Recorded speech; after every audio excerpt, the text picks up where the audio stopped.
안녕하세요. 첫 단어부터 파악하는 영어 시험 전략 첫 단형의 튜터 SB입니다. 오늘은 행위자를 꼭 구분해야 되는 경우에 have를 사용한 표현에 대해서 설명을 드리도록 하겠습니다.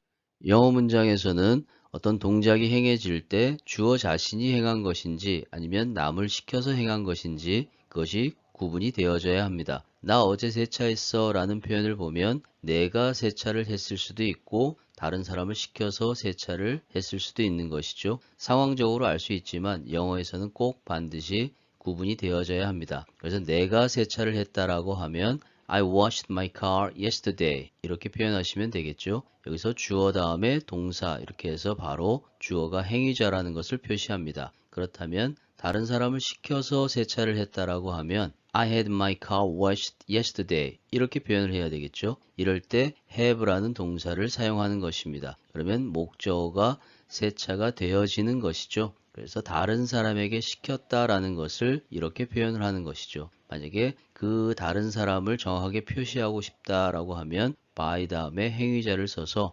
washed라는 과거분사 다음에 써주면 되겠죠.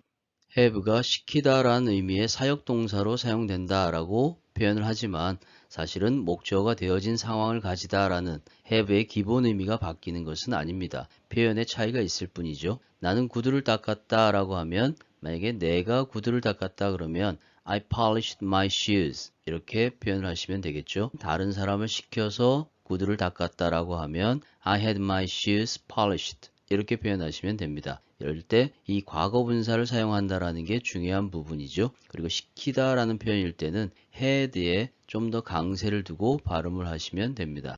나는 사진 한 장을 찍고 싶다라고 표현하면 물론 셀카를 찍을 수도 있지만 여기서는 다른 사람에 의해서 찍혀진 사진 한 장을 가지고 싶다라는 표현이 되겠죠. 그런 경우에는 I'd like to have a picture taken 여기서 목적어 picture가 찍혀지는 것이기 때문에 taken이라는 과거 분사를 사용하는 것입니다.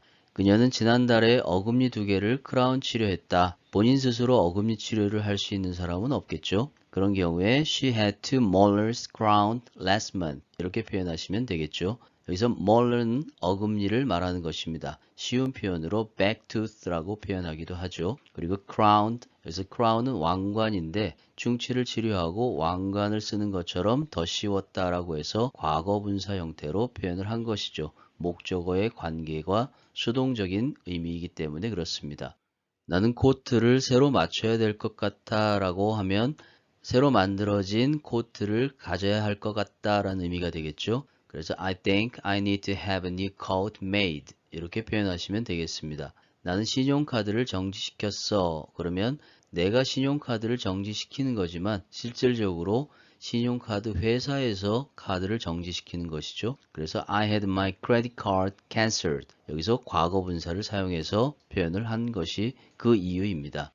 have가 뭐뭇을 당하다라는 의미로도 사용이 되죠. 이것은 목적어가 되어진 상황을 가지다에서 되어진이라는 부분에 좀 더 초점을 맞추는 것뿐입니다. have의 기본 의미가 바뀌는 것은 아니란 얘기죠. 그는 사고로 다리가 부러졌어 라고 표현을 한다라고 하면 break란 동사를 가지고 표현할 수 있습니다. He broke his leg in an accident. 그는 사고에서 다리를 부러뜨렸다. 자기 스스로 다리를 부러뜨리는 사람은 없겠죠. 그래서 break란 동사는 이렇게 표현을 해야 됩니다. 약간 어색한 것 같아서 수동태로 만약에 바꾼다라고 하면 His leg was broken in an accident. 이렇게 표현하시면 되겠죠. 그렇지만 이 표현 자체는 문법적으로는 맞지만 잘 사용하지 않는 표현입니다. 그래서 첫 번째 문장이 좀 어색한 느낌이 든 경우에는 have를 동사로 사용하면 됩니다. He had his leg broken in an accident. 이런 경우에 과거 분사 broken에 좀 더 강세를 두고 발음하시면 뭐뭇을 당하다라는 의미가 부각이 될 수 있습니다. 나는 가방을 도둑 맞았다 라고 하면 도둑 맞은 상황을 가졌다라는 의미가 되겠죠. I had my bag stolen.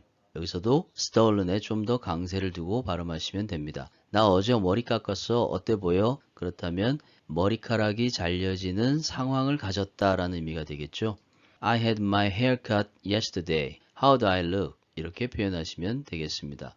그녀는 머리에 염색을 했다라고 하면 물론 자기 스스로 염색을 할 수도 있지만 다른 사람이 염색을 해준 상황에서는 She had her hair dyed 이렇게 표현을 하셔야 되겠죠. 그녀의 머리카락이 염색되어지는 상황을 가졌다라는 의미가 되는 것입니다. 병원에서 검사를 한번 받아보는 게 좋지 않을까요? 라고 조언을 해준다라고 하면 You'd better have yourself checked at the hospital. 이렇게 표현하셔야 되겠죠?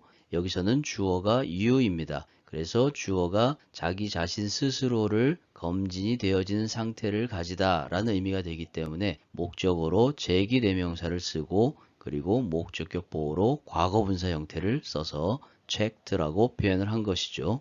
자, 오늘 여기까지 have가 가지는 특성을 가지고 행위자를 구분하는 표현들에 대해서 설명을 드려보았습니다. 오늘 설명드린 내용이 영어 공부에 많이 도움이 되었으면 좋겠습니다. 끝까지 영상을 시청해 주셔서 감사합니다.